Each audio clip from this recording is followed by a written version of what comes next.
27. Naomi membalikkan tubuhnya ketika menyadari keberadaan Adrian di tempat itu. Menyembunyikan tubuhnya di balik sebuah pilar besar sambil mengamati keadaan sekitar. Kemudian melangkah cepat ke arah berlawanan dan meninggalkan stasiun dengan tergesa-gesa. Hufet, hampir saja tertangkap. Bagaimana mereka tahu aku di sini? Kenapa aku sebodoh ini? Tentu saja dia akan sangat mudah menemukanku. Kenapa aku tidak sadar seberapa berkuasa tuan pendendam itu? Naomi baru bisa bernapas lega saat telah berhasil keluar dari stasiun. Walau begitu, masih harus berhati-hati karena orang-orang Adrian masih terus berjaga di sekitar.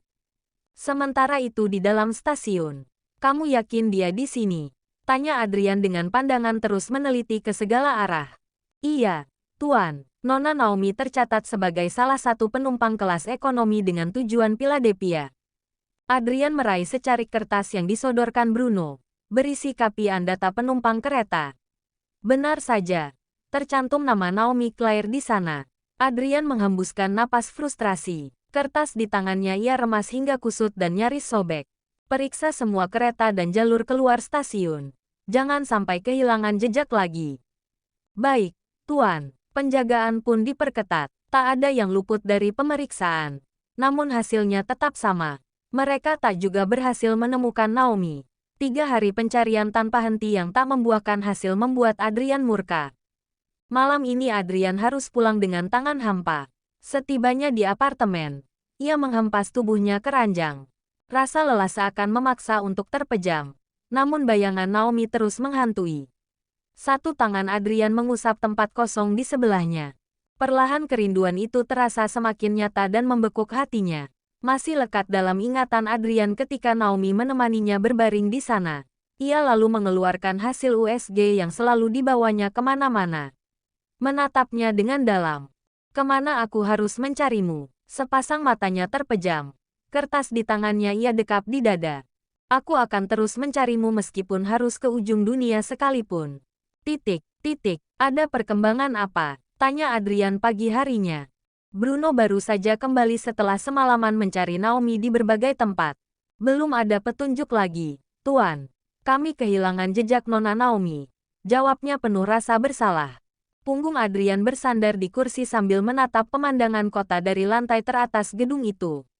Ia tak menyalahkan semua orang-orangnya yang belum bisa menemukan Naomi. Sebab sadar semua adalah salahnya sendiri. Yang membuat Naomi salah paham dan berpikir negatif. "Baiklah, teruskan saja pencarian." "Baik, Tuan, tapi saya baru saja menerima kabar dari rumah. Sejak kemarin Nyonya Besar tidak mau makan. Beliau bilang akan menunggu Nona Naomi." "Baiklah, aku akan pulang pagi ini." Setelahnya, Adrian pun memutuskan untuk pulang ke kediaman keluarga Marx. Ia sebenarnya ragu untuk menemui nenek karena tak memiliki jawaban jika nanti nenek menanyakan keberadaan Naomi. "Jauhkan itu dariku. Aku akan makan bersama Naomi nanti," tolak nenek Camilla. Adrian melirik nenek yang tampak enggan menyentuh sarapannya. Mereka sudah tidak punya cara lain lagi untuk membujuk wanita itu agar mau makan. "Nenek, aku mohon makanlah," bujuk Adrian lembut. "Apa nenek tidak mau melihat anakku?" Wajah murung nenek Camilla perlahan menghilang mendengar ucapan Adrian. "Anakmu, maksudmu Naomi sedang?" Ucapan nenek Camilla terpotong di udara. Seakan tak sanggup untuk mengekspresikan rasa bahagia. "Iya, nenek, Naomi sedang hamil. Naomi hamil. Aku akan memiliki cicit."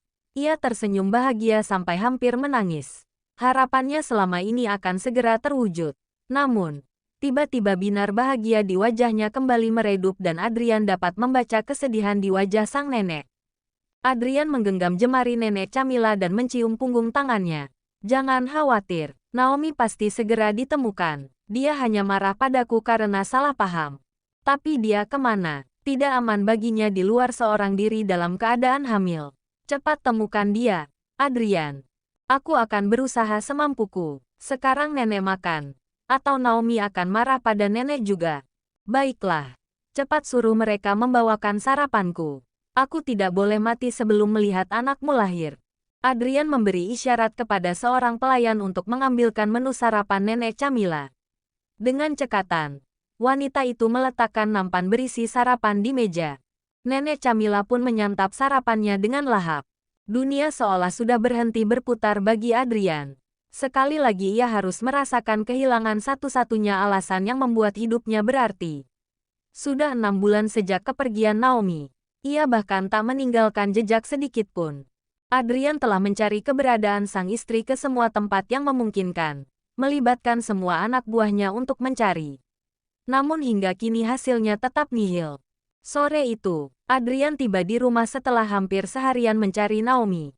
Ruang baca adalah tempat yang dipilihnya untuk menghabiskan waktu istirahat. Hari ini cukup menguras tenaga dan pikiran. Pria itu menghempas tubuhnya di kursi.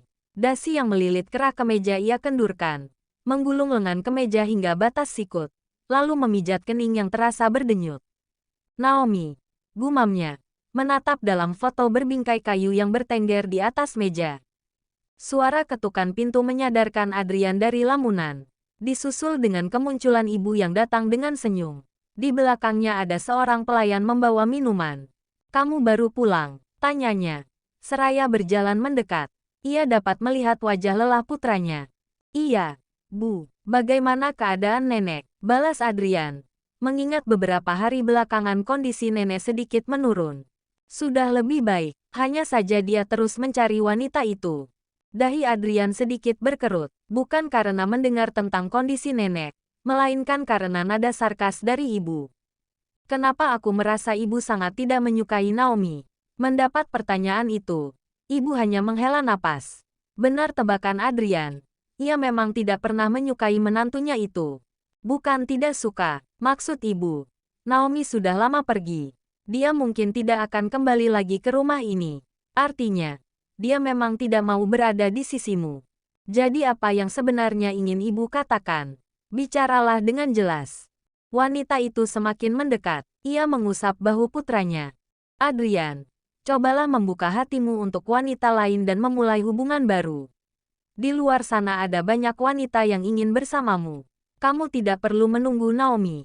Tatapan tajam Adrian langsung mengarah pada ibu. "Bagaimana ibu bisa memintaku memulai hubungan baru dengan wanita lain? Padahal ibu tahu aku hanya menginginkan Naomi." "Tapi dia tidak menginginkanmu, kan?" ujarnya, dengan melipat tangan di bawah dada. "Kalau dia memang menginginkanmu dia tidak akan pergi seperti sekarang. Lagi pula keluarga kita membutuhkan seorang pewaris." "Adrian, apa ibu lupa bahwa Naomi pergi dalam keadaan hamil?" Ibu memutar bola mata dengan malas. "Kamu yakin anak yang dikandung Naomi adalah anakmu? Bisa saja, kan dia hamil dengan..." "Cukup, Bu," bentak Adrian, membuat ibu tersentak. Ini adalah pertama kali dalam hidupnya Adrian membentaknya. "Ibu tidak percaya ini. Kamu membentak ibu hanya karena wanita itu." Protesnya tak terima. "Aku pikir pembicaraan tentang Naomi yang pernah bekerja untuk Madame Leova sudah selesai malam itu," papar Adrian. "Aku ingatkan untuk tidak membicarakan hal buruk tentang Naomi di hadapanku lagi. Jangan membuatku kehilangan kesabaran, Bu." Tatapan Adrian semakin mengintimidasi, membuat tubuh ibu terasa meremang. "Tapi Adrian, ibu hanya menginginkan yang terbaik untukmu." Adrian menghembuskan napas kasar. Ia mungkin sudah memaki jika tidak mengingat wanita di hadapannya adalah orang yang sudah melahirkannya. "Sudahlah. Besok pagi aku akan keluar kota. Aku mau istirahat malam ini." Setelah menyelesaikan kalimatnya, Adrian beranjak tanpa permisi. Tinggallah ibu seorang diri dengan menatap secangkir teh yang sama sekali belum disentuh putranya itu.